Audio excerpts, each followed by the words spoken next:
Bueno, buenas tardes. En primer lugar, agradeceros a vosotros el tiempo que habéis querido compartir con nosotros en este momento tan especial. Y muchísimas gracias a vosotros, Jesús, Diego, Luis y Antonio, por vuestra involucración, vuestra participación. Comentabas tú, Antonio, ya que ya hemos sufrido mucho todos, que ya todos sabemos lo difícil que es mandar cosas a la Antártida también, todos sabemos lo difícil que es también crear un gemelo digital o que el CEDETI te da alguna ayudita. Y también lo difícil es pues, que el PNOA LIDAR pues, pueda ampliarse un poquito más a hiperespectral. Ya Antonio te ha metido la patita ya y antes de nuevos servicios, ¿no? Bueno, ya os he presentado un poquito. Sois referentes en todo el tema de teledetección, ¿vale? Y cuando empezamos a montar todo este evento allá por el año pasado, yo dije, yo vi las ponencias o un poquito el formato que había y dije, aquí una mesa de debate, y además que lo tenía clavado, de naturaleza, ¿no? Todo el tema del cambio climático y como es un evento muy tecnológico, pues vamos a hablar un poquito de tecnología de teledetección. Que vosotros, pues bueno, sois grandes referentes en este aspecto. Y el título de la mesa redonda o de la mesa de debate es el Smart Nature, ¿no? Es decir, y aquí creo que cubrimos todos, ¿no? Cubrimos la parte de tierra, ¿vale? Cubrimos la parte de inteligencia, un poco inteligencia artificial, gemelo digital, cubrimos la parte de, me ha encantado, Luis, ciencias naturales, me encanta ese nombre, y cubrimos, aparte el Graphics, ya sabemos que hace muchas más cosas, pero cubrimos la parte de vegetación, ¿no? Dentro de todas estas tecnologías de teledetección, de pues, el LIDAR, radar, hiperespectral, multiespectral, todo, visible, infrarroja, que son tecnologías habilitadoras, ¿cómo nos están ayudando a conocer, a entender un poco más el entorno, a conocer un poquito más nuestro mundo? ¿Cómo se puede llegar a paliar ese el odiado cambio climático, ¿no? Bajo vuestro punto de vista, vuestra experiencia, ¿cómo nos ayudan todas estas tecnologías a controlar o llegar incluso a paliar ese avance del cambio climático? Como queráis. Venga, Antonio, te ha tocado. Que me mirabas mucho. Vaya. Buenas tardes y muchas gracias a todos. Bueno, nosotros, desde nuestra humilde opinión, en la presentación que hemos hecho sobre las aplicaciones de la hiperespectral hemos podido ver, como dicen, lo hemos comentado antes, no intentes medir nada que no estés dispuesto a mejorar, ¿no? Nosotros esto que hemos hecho con la teledetección nos permite identificar los individuos, nos permite saber de esa vegetación quién es quién, dónde está, con quién está, cómo de grande es, en qué situación está, si está más insolado, si está menos insolado, si está más cerca de la cuenca, si está menos... A un nivel masivo y con un nivel de respuesta en el tiempo muy corto y combinable con otras tecnologías. Entonces, nosotros entendemos que esto es la base fundamental para que después se cruce con otras ciencias y nos pueda ayudar a sacar un diagnóstico lo más confiable posible de cuál es la situación y a partir de ahí identificar qué es lo que hay que hacer para paliarla, ¿no? Porque para nosotros ver con ese nivel de detalle las 5.000, las 20.000 hectáreas de bosque nativo en Chile, que tú, pues como tienes el ojo humano, pues lo único que ves y lees papers y tal, pero todo era, has pasado como de la televisión en blanco y negro a la televisión en color. Y a partir de ahí vienen otras cosas. Entonces, nosotros entendemos que esa capacidad de manejar tantos datos de manera masiva tan rápidamente y la capacidad de cruzarlo con la inteligencia artificial y cruzarlo con otras ciencias y llevarlo a poder medir repercusiones directas y cuantificables va a ser súper importante. Estoy hablando del mundo de la hiper. Para nosotros que hemos hecho fotogrametría, hemos hecho LIDAR, para mí, desde el punto de vista, desde mi experiencia, llevo 18 años, es lo que más me ha sorprendido. Como sistema de representación, es el que más me ha llevado a pensar que estábamos a las puertas de algo realmente diferenciador. a nuestro nivel, con un nivel de detalle grande. Está claro que el satélite pues bueno, está ahí dándonos desde hace muchos años, pero si te tuviese que responder, creo que va a cambiar muchas cosas. Toda esta parte de hablas de datos, claro, los datos de los que estamos hablando, todos los sistemas de teledetección generan una cantidad ingente de datos. Digo, ¿cómo ayuda la inteligencia artificial, la algoritmia, el famoso gemelo digital? Porque claro, estamos hablando de un gemelo digital a escala pues, de una fábrica, de una máquina, de una infraestructura, pero claro, el gemelo digital, permitidme que del planeta entero, o sea, ya no del planeta, sino de un país o de una comarca, una zona, ¿cómo puede ayudar la inteligencia artificial, toda esta algoritmia, el machine learning, deep learning, en esa gestión de los datos, ¿no? Vosotros que sois expertos en tragaros todo este tipo de datos y sacar resultados, ¿cómo puede ayudar a todo este tema? Bueno, lo primero, un placer estar aquí con estos compañeros, estos expertos en esta mesa. Desde la universidad, como pata de I+D, que somos, y diferentes quizás a las empresas, ¿no? Donde no se puede destinar tanto tiempo a investigar y a desarrollar, yo destacaría de esta revolución que comentabas antes y comentaba el compañero, la democratización de la tecnología. Es decir, hace unos años era impensable poder tener acceso a todo ese Big Data espacial, no solo hiperespectral, multiespectral, radar, estamos hablando incluso ya de satélites de alta resolución, ¿no? Los denominados VHR, y que cada vez están siendo mucho más accesibles, como es el caso de Planet, ¿no? Y que ya nos están permitiendo capacidades que eran impensables hace unos años. Desde nuestro punto de vista y con los proyectos que tenemos encima de la mesa ahora mismo, el reto está en, primero, digerir toda esta gran información. Digerir esta información para el usuario final es un Everest. No se puede plantar a un usuario final que va a consumir y que va a tomar decisiones como a las que hacía alusión Antonio, ¿no? de qué está pasando en mi territorio en cualquier punto con la teledetección, sin darle las herramientas necesarias para digerirlo. Entonces, el primer paso, desde mi punto de vista, es clave que haya herramientas que permitan digerir esa información, que el usuario consuma prácticamente resultados finales, ¿no? Porque si no es imposible. Y la otra clave es integrar y fusionar. Es decir, para mí no existe una solución única en cuanto a una longitud de onda, ¿no? Sin muchos problemas como complejos que son y con sus pros y sus contras, sus diferentes aristas, van a requerir que estas tecnologías espaciales se puedan integrar y se puedan fusionar. Y eso no es sencillo, ¿no? Si era difícil ya el enfrentarse al Big Data, más complicado todavía es que le digas a un usuario, mira, vas a tener que utilizar radar, vas a tener que combinarlo con hiperespectral, multiespectral, visible, porque el problema que tú tienes requiere de esto, ¿no? Y sin duda, pues integrar toda esa información, hacer frente a esa descarga de toda esa información y luego, como bien dices, incorporar técnicas de inteligencia artificial, pero yo siempre lo digo, la inteligencia artificial, que nadie se lleve a engaño, es decir, no es magia, es decir, al final es entrenar a un algoritmo y es bueno, pues lo que siempre se ha llamado en teledetección la clasificación supervisada. Es cierto que está evolucionando cada vez más y de las técnicas de aprendizaje máquina estamos ya en las de aprendizaje profundo, etcétera, etcétera, pero bueno, que requiere datos, requiere información, lo veíamos antes como el gemelo digital, y no hay una clave del éxito. Y Jesús y Luis asienten. Jesús, porque yo creo que se enfrenta muchas veces a ese problema de, claro, yo hago el PNOE al LIDAR de todo un país. Esos datos los tengo yo que procesar, los tengo que publicar y tengo que generar un producto, ¿no? Para que el consumidor final, que somos nosotros o cualquier empresa, lo pueda digerir, ¿no? ¿Estáis utilizando algún tipo de algoritmia? ¿Vais un poco más a mano? ¿O cómo desde el IGN, cómo planteáis este futuro? Hablabas antes del 23-25, quiero recordar. ¿Cómo planteáis ese paso, ¿no?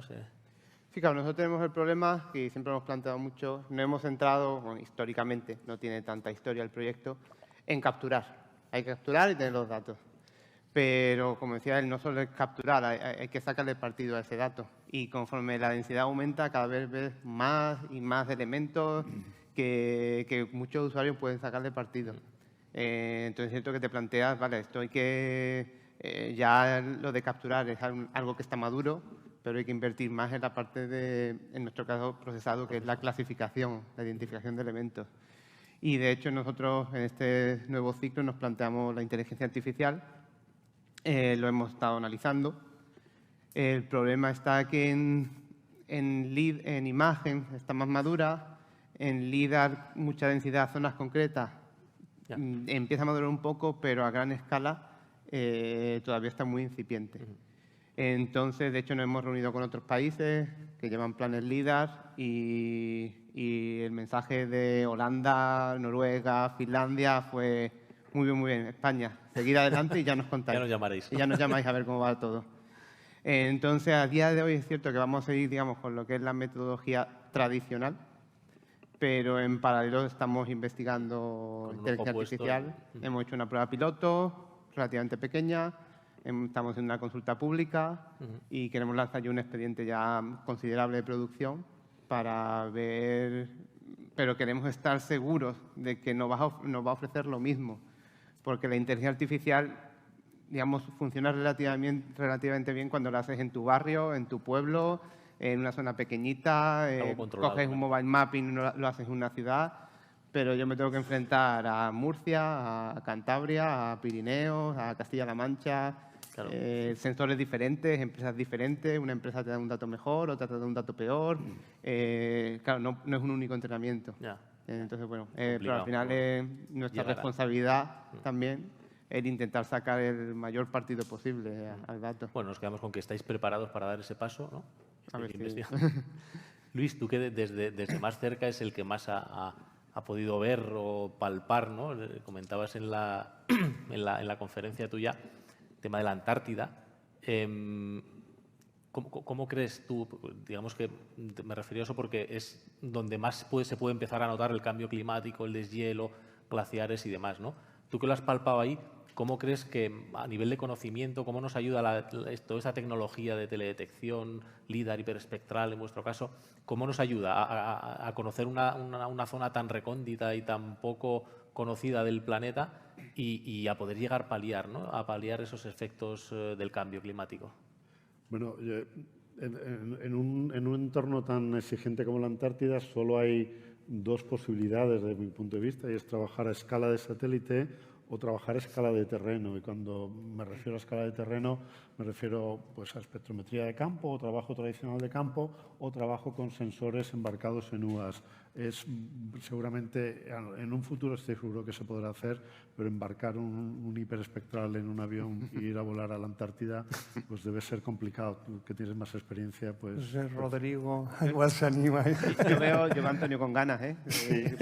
Pero yo creo que la cooperación entre estos tres niveles de detalle, desde el nivel del milímetro de píxel o de centímetro de píxel a nivel métrico, a nivel de decenas de metro, sobre todo para calibrar, para validar, para bueno, pues ver que estas correcciones atmosféricas que hacéis pues son correctas. Todo tiene que estar integrado. Yo creo que ese tipo de trabajo tiene que ir lo más integrado posible. Y me gustaría también indicar que nos centramos mucho en el término cambio climático, pero el cambio climático tiene dos patas que tienen un nombre distinto y que son fundamentales y que son de los tres problemas, junto con el cambio climático, los otros dos problemas que tiene la humanidad son el agua, la pérdida de agua y la pérdida de la biodiversidad, que están todos relacionados, pero muchas veces nos olvidamos de ello. A mí me ha encantado la ponencia de hiperespectral de Rodrigo. Efectivamente, y Antonio, porque incidía mucho indirectamente en esta conexión entre pérdida de biodiversidad y cambio climático. Entonces, bueno, yo creo que el uso de estas nuevas tecnologías es fundamental para obtener conocimientos, saber estas algas rojas y estas algas verdes. ¿Por qué? Venía comentando con una persona que me ha abordado de la otra sala aquí. Dice, bueno, ¿por qué ahora esos glaciares tienen esas algas rojas y verdes? ¿De dónde vienen? ¿Cómo llegan a un glaciar a 3 o 4 o 5.000 metros de altura?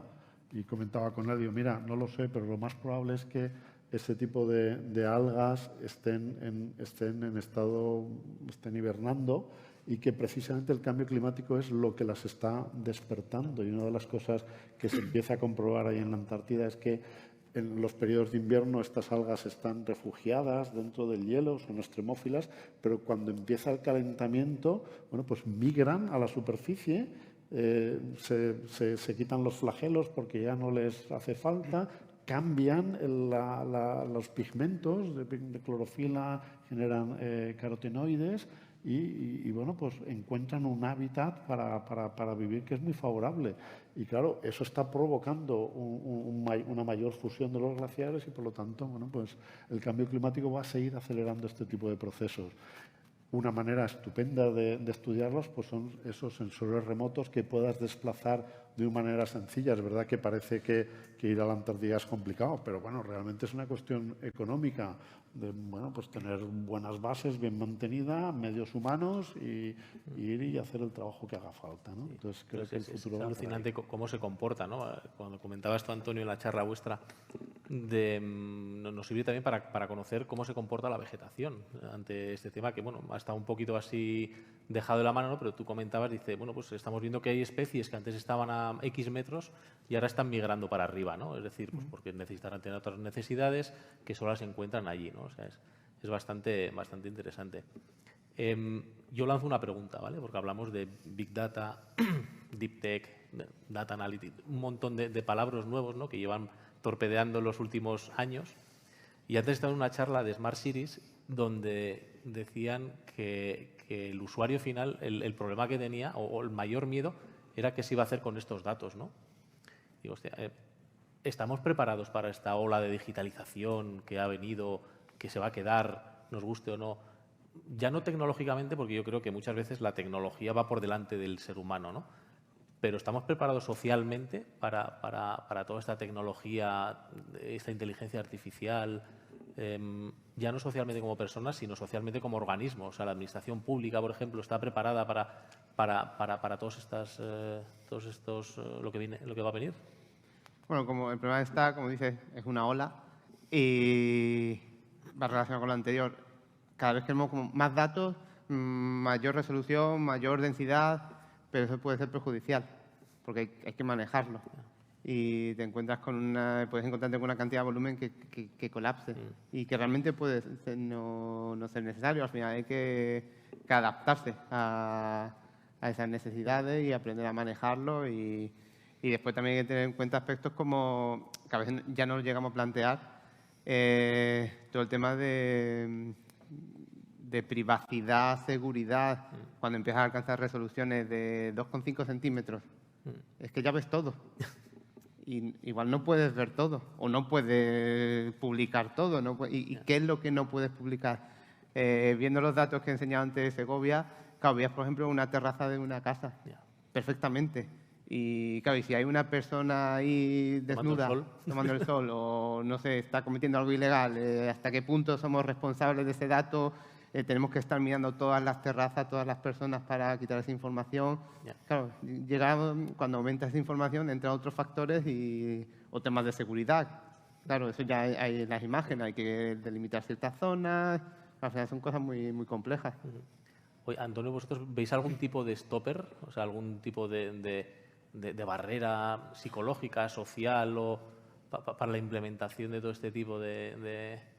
Yo, a ver, la sensación que tengo es muy particular. Cuando vi esto de la hiperespectral, pensé que a mí que nadie me explique que no saben dónde está plantada la cocaína en este mundo. Porque, por lo tanto, es como romperte una barrera más, eso que te digan, no, es que... No. Entonces, yo creo que las claves, como en todo, las claves sociales, la que nos toca a nosotros, ni estamos en la sanidad, por suerte, ni estamos en la justicia, estamos en la educación, que es una de las tres. Entonces, bueno, yo creo que tiene que ligar la regulación. A mí me sabe mal, entre comillas, no sé cuántas empresas españolas hay en el stand de Álava. ¿Me explico? Nosotros somos un país consumidor de tecnología. Aquí estamos con un profesor que hace ciencia base y tal. Si si no desarrollamos nosotros, no vamos a tener la mano para decir incluso dónde parar. ¿Me explico? La pregunta que tú me haces, ¿dónde ves? Yo no veo final. No veo que nadie le pueda poner puertas a este campo. Hablaba esta semana con un profesor de la Politécnica de Valencia que me decía que en cuanto a inteligencia artificial, él estaba dedicando al día 2 horas a leer cosas nuevas, cada día, 2 horas. Cuando antes, pues a lo mejor dedicaba 2 horas a la semana. Estamos multiplicando por 30 eso. Y eso es imparable en un ámbito en el que todos sabéis que, bueno, que ahora está muy en boga, ¿no? Pero estábamos hablando de publicaciones hace un momento. Primero, yo creo que no, que es un tsunami, que es una ola bárbara. Y después creo que hay que apelar al humanismo para ponerle fin, no a la tecnología. Y que los chavales tendrían que estudiar filosofía, literatura y cosas así, y deberíamos devolver un poco a la educación, porque si lo dejamos en manos de los que lo han desarrollado, les mola tanto que no van a pensar en las consecuencias. Nos vamos a ir dando cuenta, vamos a ir poniendo parches, ¿no? Porque esto es que va muy, muy rápido. Nosotros entramos al mundo LIDAR y el principal problema al principio con el LIDAR era que se generaban tan cantidad de datos que no había puñetas, y yo tampoco soy tan viejo, soy viejo pero no soy tan, que no había puñetas por cómo moverlo. Y ahora las nubes de puntos están online, están en la red y están... Por lo tanto, lo que hoy nos parece bárbaro, en otros sitios ya está solucionado. Respuesta, ¿ves alguien que lo pare? No. Será nuestra propia conciencia. Desde el mundo de la universidad, Diego, Luis, que tenéis un contacto con el mundo empresarial y estáis, digamos, en la punta de lanza del desarrollo de nuevas tecnologías o nuevas técnicas, a nivel empresarial, la empresa, para productivizar eso, hemos visto el caso de la hiperespectral, para productivizar eso, ¿veis la madurez tecnológica en el entramado empresarial para poner, por ejemplo, Luis, el tema de productivizar datos hiperespectrales y decir a un toque de ratón, decir, pues mira, esto es esto, esto es esto, esto es esto, o en minería o... Bueno, yo creo que todavía es pronto para que lleguemos ahí. Yo creo que estamos en el camino, ciertamente, pero creo que todavía es pronto, que la tecnología no está suficientemente madura como para llegar a ese nivel. Aparte de que para llegar a ese nivel hace falta algo que yo creo que desde la universidad tenemos mucha responsabilidad, y es educar mucho a la sociedad. Porque es que si no, es que muchas veces estás dándole una pistola a un niño. Es que hay que tener mucho cuidado, porque es muy fácil utilizar una caja negra y utilizar un resultado que realmente tú no sabes cómo se ha cocinado y qué ha pasado con él. Y yo creo que ahí tenemos una responsabilidad muy grande en educar a la sociedad. Y me ha encantado lo que ha dicho Antonio. Yo lo que recomiendo es no jugar a una maquinita, no, léete el Quijote. Léete el Quijote, vete al cine. Que esto suena un poco viejuno, pero es que yo creo que si nos olvidamos de las humanidades, y si de las humanidades en el sentido muy amplio, incluido la propia vida del hombre, nos estamos suicidando como sociedad. Entonces, yo creo que a la tecnología hay que ponerle un freno, y el único freno viene desde la humanidad, desde la espiritualidad, desde esos campos que son ajenos a la tecnología, pero que afectan a los que manejamos y producimos la tecnología, que somos los hombres. Es decir, que vamos a humanizar la tecnología, ¿no? Un poquito. Diego, vosotros que también estáis muy en contacto con empresas. Sí, a ver, yo diferenciaría dos aspectos. Uno es la digitalización de la tecnología como tal, sensores y todo lo que eso conlleva, pero luego otro mucho más importante, que es el que yo creo que estamos ahora enfatizando, es la digitalización en la educación. Y ahí ese es el problema, ¿no? Y todas estas nuevas herramientas que hoy en día están apareciendo, ¿no? De la mano de la inteligencia artificial, pues que están propiciando que las nuevas generaciones sean incapaces de tener esa capacidad de síntesis, de redacción, de entender las cosas, de resolver esos problemas a los que generaciones atrás pues nos teníamos que enfrentar, e ir a la biblioteca y tener que coger un libro y tener que sintetizar, ¿no? Esto es muy preocupante. Nosotros dirigimos una revista que lo comentaba antes en la charla anterior, que es Drones, es una revista internacional, está indexada en las mejores bases de datos, está recibiendo 1000 artículos al año.